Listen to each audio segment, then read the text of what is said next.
I am Mary Elizabeth Williams, and this guy is Marc Maron. He is a comedian, a veteran, OG podcaster, an author, and an actor. You know him from Glow, which I'm still not over it being canceled, the Oscar nominated To Leslie. I want to ask you a couple of questions about that. A multitude of talk show appearances, his, of course, WTF podcast, and now his first ever HBO comedy special, From Bleak to Dark. Hi, Mark. How Yeah. are you? Good. How are you? Nice to see you. I'm okay. I can't think of a special recently that has truly lived up to its name the way From Bleak to Dark does. Mark, I want to ask you about that, about why it's called From Bleak to Dark. And I want to I'll ask, tell you yeah. because it's a funny story. I was developing a show for FX with Sam Lipsyte, the novelist and my good friend, and we sold the show and we'd written one script for them, and they wanted another script. So we outlined a story for the second script and we turned it into FX. And Nick Grad, the head of FX, is at the top of this Zoom pyramid. There's the FX people and my people and me and Sam. And he says, "Look, guys, it's great, great story, loved it, really great writing. Have no specific notes, but is there any way we can get it from bleak to dark?" And I thought, like, yeah, that's what I do.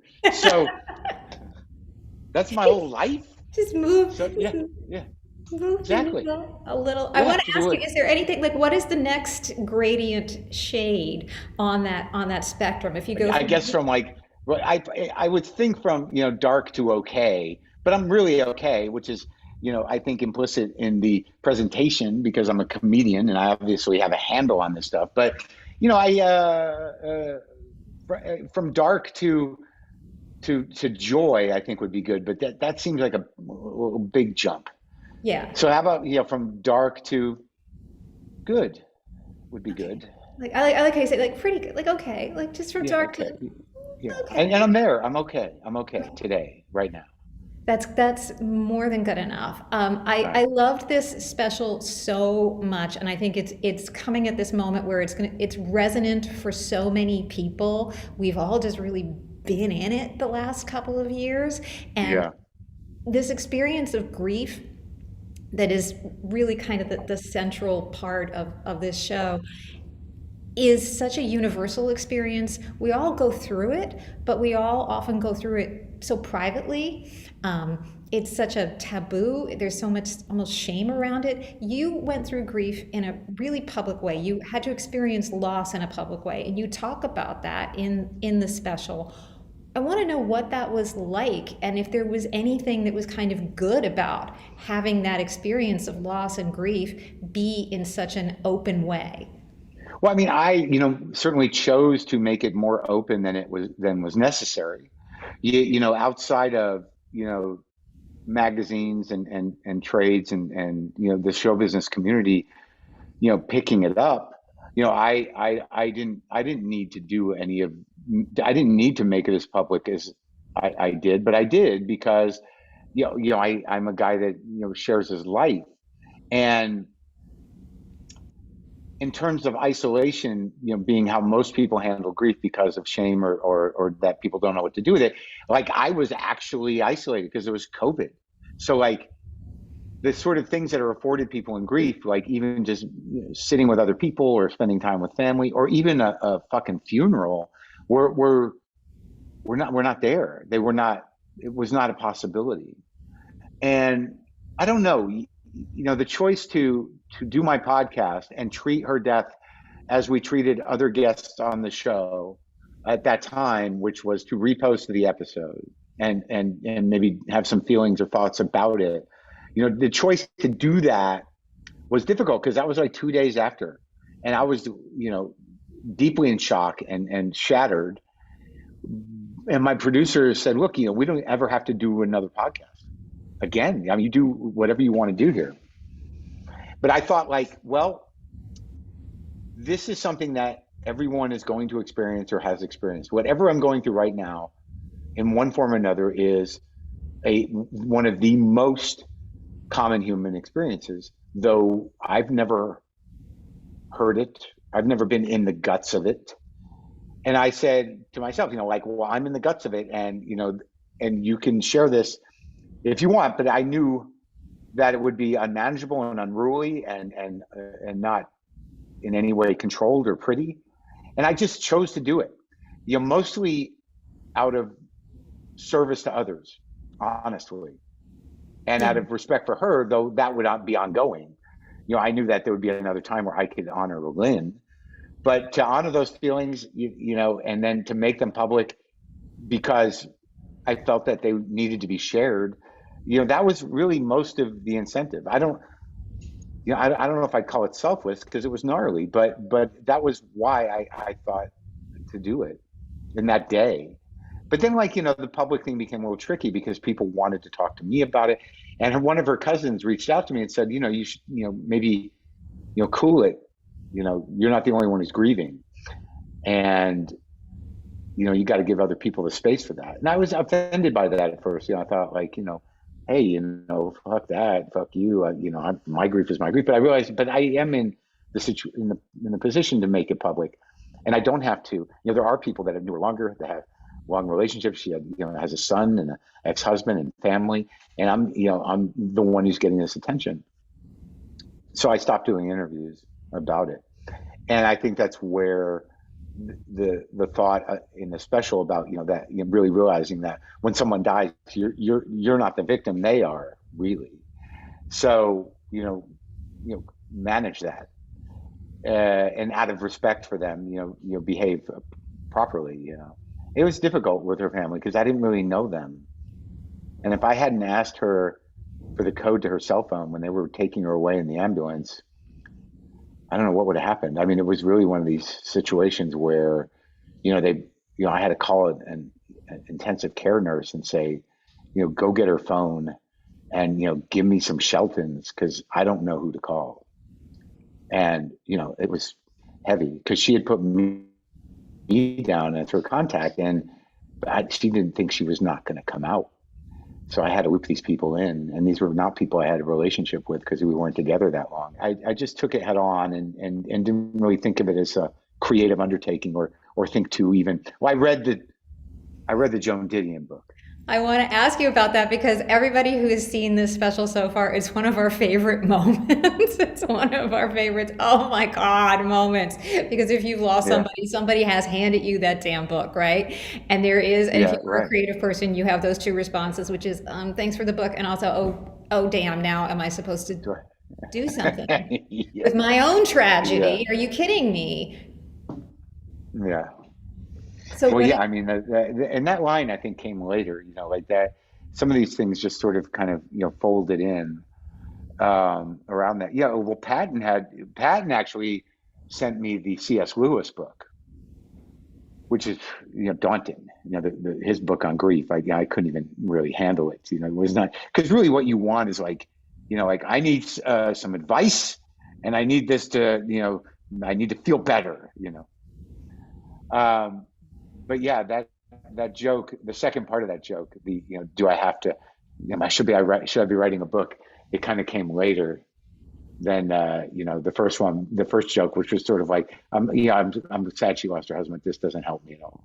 right? I mean, when you're going through grief, sometimes I'm like, maybe I just want, like, I don't know, a novel about people who are having a really good time somewhere else. Like maybe I want that instead. I don't know. And when like you never know what you're going to want, but people will hand you that damn Joan Didion book. That is the But go-to. the funny thing is what you want is food, and that is something that comes. Yeah, you want food, you want people to You just know? show up at your house with like a chicken, which Yeah, is what I've yeah. also now learned to Chicken, do. Just like cake, get everywhere. that Yeah, rotisserie chicken in somebody's hands because they're going to need it for sure. yeah. Someone brought that. Yep. Yeah, you remember that. You never forget that rotisserie chicken. That like I remember just bursting Yes. into tears at the sight of a rotisserie chicken. So that's I think a Yeah. lot of us have had that experience. The way that you have talked about this experience and the way that you do talk about really tough things in this special, Mark. I mean, not just death, but dementia, Nazis, guns, suicide. And then you talk about, I love the way that you talk about these kind of quote unquote anti woke comedians. and you talk Yeah. about like what is so kind of galling about that stance. But I want to ask you a little bit more about that, to expand upon that, because there are people who say like, oh, you can't make any jokes anymore now, and you can't tell jokes, and everybody is a snowflake, and their comedy is dead, and nothing's funny anymore. And you are living proof, as are many people, that comedy can make people uncomfortable and can push boundaries. What's the difference? And what is it that pisses you off about anti-woke or self-proclaimed anti-woke comedians? Because I think it's hackneyed. It's a hack.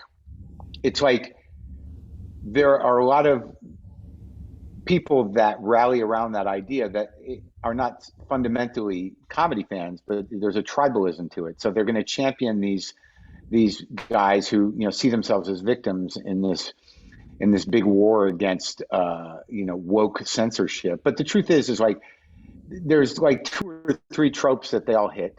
And you know, if you're a guy that's not that talented or not that imaginative or not that creative and perhaps not that funny, you can sort of don the cloak of anti-wokeness and just, you know, hit these, you know, few topics and consider yourself an edgelord and somebody that's like too risque to get work, when really it's just a grift. It's you know, it's a kind of cowardly ideological disposition that you can just sort of manufacture without having any sort of talent or taking any real risk at all. Like, you can say whatever you want, and I say that in the special, and you can even say the things that they're worried about saying in a way that, you know, would provoke real humor and real empathy and real, you know, kind of balance. But I think they just feel so threatened, and so much of it is coming, you know, from some kind of, you know, weird conservative anger, you know, but it doesn't, it's like, you know, the idea of punching down, like the conversation, a comic made a good point. It's like comedy, historically, there's been plenty of punching down. You know, that's sort of this new thing, you know, punching down, like, you know, people loved it. There was no end to punching down. It was hilarious for, you know, centuries, you know. But once the idea of, you know, race and religion and gender, like once you get people like Lenny Bruce who kind of spread the abuse out across the board to make a point that you know, we're all in it together, you know, you had something different happening and there were real risks being taken. But now it just seems like all they're fighting for is the right to be, you know, ignorant bullies that are probably dealing with their own PTSD or their own trauma, and taking it out in a way that they're, you know, kind of couching in this point of view. So for me, like, I know in this special I took some real risks, and I know I took some risks in talking about things that could be, you know, dangerous to my life in terms of who I'm talking about and how I'm talking about it. But I thought those, you know, those were calculated risks. And the truth is, a lot of people don't say a lot of the stuff I say in that because not out of fear of being canceled or wokeness, but because it really takes on the people that are truly scary and threatening to democracy and to physical autonomy and to, you know, people, you know, wanting to live their lives as who they are. So I don't know. It can be done. Is that too complicated an answer? Did I No, answer it? no, it's perfect. Are you kidding? It makes perfect sense. And I think that's the distinction, and that's the nuance that you make in this special.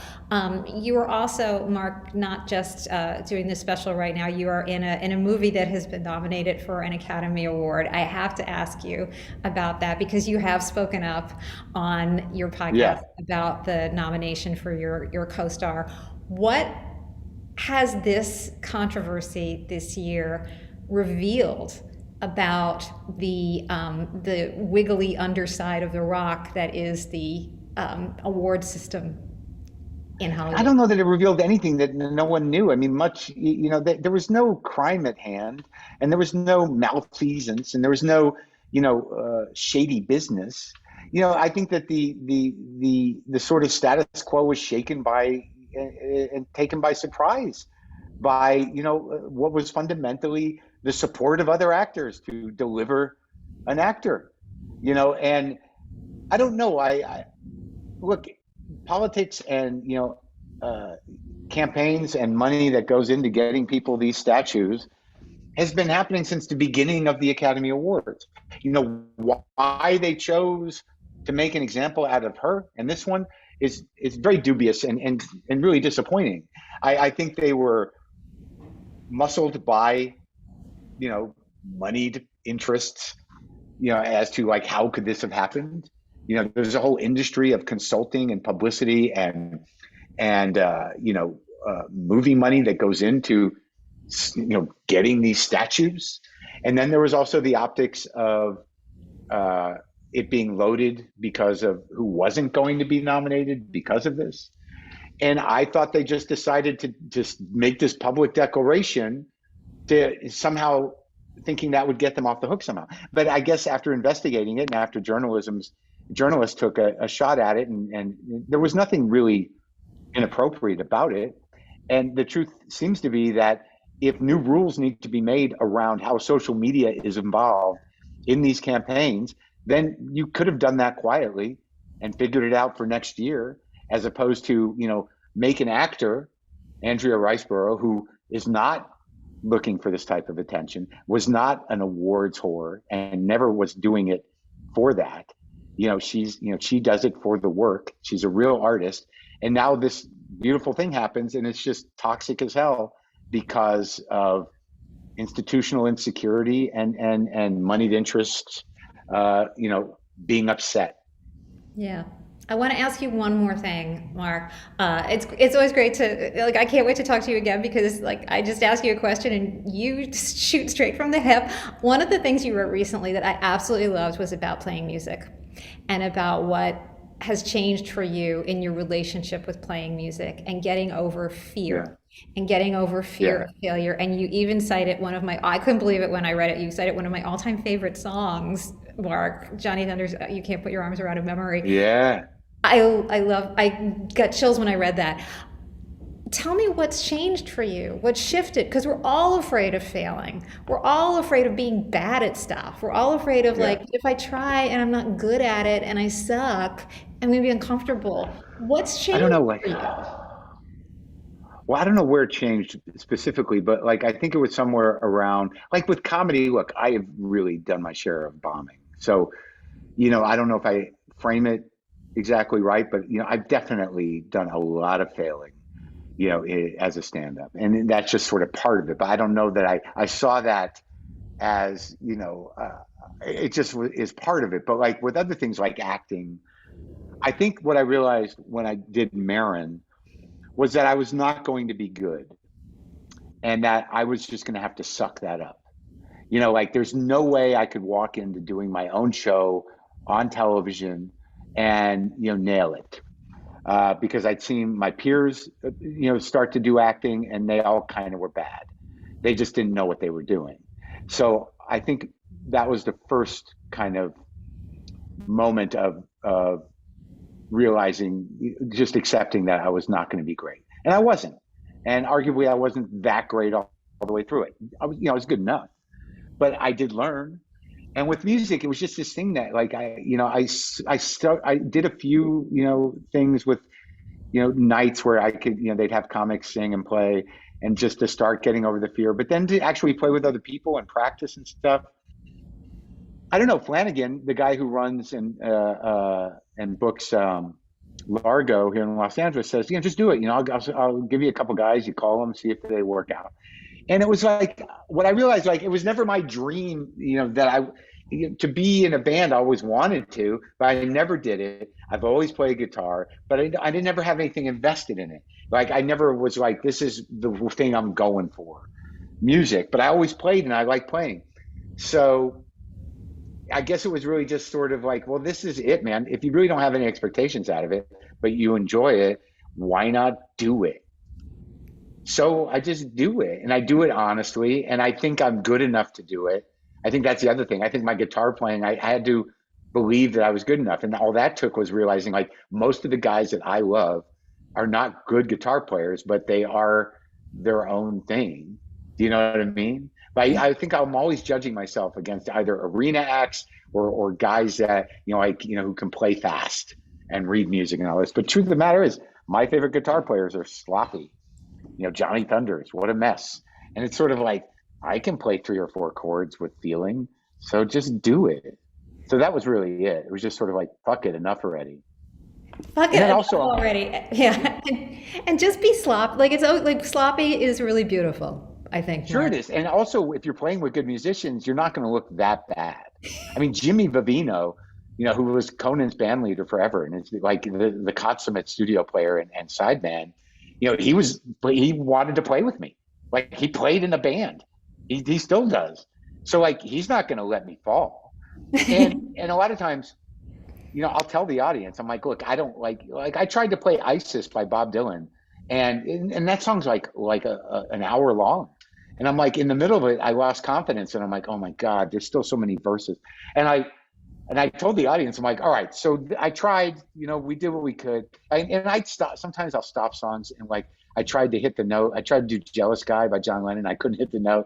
And I'm like, I'm going to do it again. So, like, they afforded me that. I look, I'm not sure that's what people expect from an evening of music, but my fans are sort of like, all right, try again. Just try And then, again. It's yeah, okay, why right? not? The Exactly. world doesn't stop spinning if you try No, again. and no one, like, what's on the line? All usually with these kind of things, all that's on the line is embarrassment, and which oddly is the worst thing. There's really, in your mind, there's nothing worse than being embarrassed. But there are, dying, getting in an accident, getting cancer, losing an arm, like whatever. But for some reason, embarrassment and whatever happens after that, and knowing that that's there, it's just horrible. I remember every moment that I found profoundly embarrassing, and it's just like, it's still horrendous. Oh But I yeah, just, that's what the middle of the night is for. Is for just yeah, replaying that movie of all of your greatest hits over and yeah, over in your mind. I know, That's what right? the middle of the night was made for, Mark. I Oh know. my God. But you know what? You get out and you do it anyway. I love that you're out there doing it anyway. Mark, I loved this special so much. It's incredible. I'm telling everybody already that they've got to watch it. If you've loved anybody, lost anybody, if you don't like Nazis, if you do like cats, this is the show for Yeah. you. It's called From Bleak Oh, to good. Dark. Mark Maron, thank you so much for talking to me. It's been an absolute joy. Great talking to you too.